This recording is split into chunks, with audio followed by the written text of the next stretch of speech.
बिस्मिल्लाहिर्रहमानिर्रहीम। मेरा नाम डॉक्टर यासिर इम्तियाज़ है। हर इंसान को ख्वाब आते हैं, चाहे वो अच्छे हों या बुरे, मगर कुछ लोगों में बुरे ख्वाब मामूल बन जाते हैं और बाज़ औक़ात तो ये ख्वाब आपकी ज़िंदगी से मुतल्लिक़ ही नहीं होते। अब देखते हैं कि साइंस की तहकीक इस पे क्या कहती है। एक रिसर्च के मुताबिक 2 से 8% तक लोग बुरे ख्वाब देखते हैं।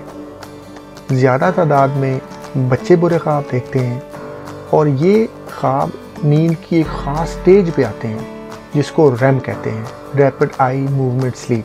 अगर उर्दू में बात करें तो इसको गहरी नींद कह सकते हैं आप। अब देखते हैं कि नींद की कितनी किस्में होती हैं। अगर आप इस टेबल को देखें तो आपको नज़र आएगा कि नींद की 4 बड़ी स्टेजेस हैं जिनका दौरानिया एक दूसरे से मुख्तलिफ होता है। स्टेज नंबर 3 और 4 दोनों ऐसी स्टेजेस हो सकती हैं जब इंसान गहरी नींद में चला जाता है, और यही वो स्टेजेस हैं जब इंसान ख्वाब देखता है। अब बहुत सारे लोगों की जब आँख खुलती है तो उनके अज़ा हरकत नहीं कर सकते। अब ऐसा क्यों होता है? अब आपको जानकर हैरत भी होगी और अल्लाह की कारीगरी पे रश्क भी आएगा कि जब इंसान सोता है तो उसके दिमाग से 2 केमिकल रिलीज़ होते हैं, पहला ग्लाइसिन और दूसरा गैबा।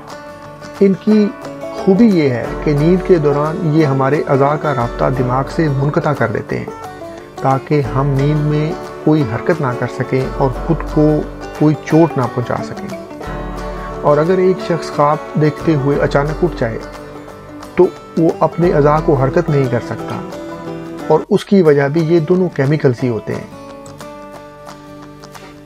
अब अगर इनकी वजूहात जानने की कोशिश की जाए कि ये बुरे ख्वाब क्यों आते हैं, तो इसमें अगर बड़ों की बात करें तो उनमें मेडिसिन्स का इस्तेमाल है। बहुत सारे लोग ब्लड प्रेशर की या डिप्रेशन की अद्वियात ले रहे होते हैं, तो उनमें ये बड़ा कॉमन होता है। अगर बच्चों की आजकल बात करें तो बच्चों में आजकल जो सबसे बड़ी चीज़ नोटिस करने वाली है कि अगर वो कोई हॉरर मूवीज़ या कोई ऐसे कार्टून जो कि स्पूकी हैं, जिनमें इस तरह के एलिमेंट मौजूद हैं जो कि उनको डराते हैं, तो वो बहुत ज़्यादा बायस बनते हैं उनके डराने या बुरे ख्वाबों का। और अगर बच्चों और बड़ों दोनों की बात की जाए तो इमोशनल अटैचमेंट भी एक बहुत बड़ी वजह है। किसी भी चीज़ के साथ अगर इंसान की इमोशनल अटैचमेंट हो, चाहे वो घर वालों के साथ हो, स्कूल के साथ, दफ्तर के साथ, तो उसकी वजह से भी बहुत सारे लोग इसका शिकार हो जाते हैं। अब इस ज़िमन में हम क्या एहतियात कर सकते हैं?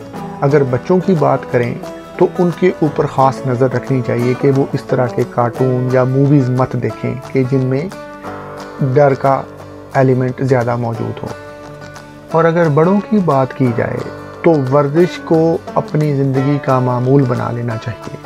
जिस तरह हम नमाज अदा करते हैं, खाना खाते हैं, उसी तरह वर्जिश भी इंसान की ज़िंदगी के लिए बहुत ज़्यादा ज़रूरी है। और जब सोने के लिए बिस्तर पे जाएं तो फ़ोन या लैपटॉप वगैरह से इज्तनाब करें और रिलैक्स होकर सोएं। मैं उम्मीद करता हूं कि ये इन्फॉर्मेशन आपके बच्चों और उन लोगों के काम आएगी जो इस बीमारी का शिकार होते हैं। शुक्रिया।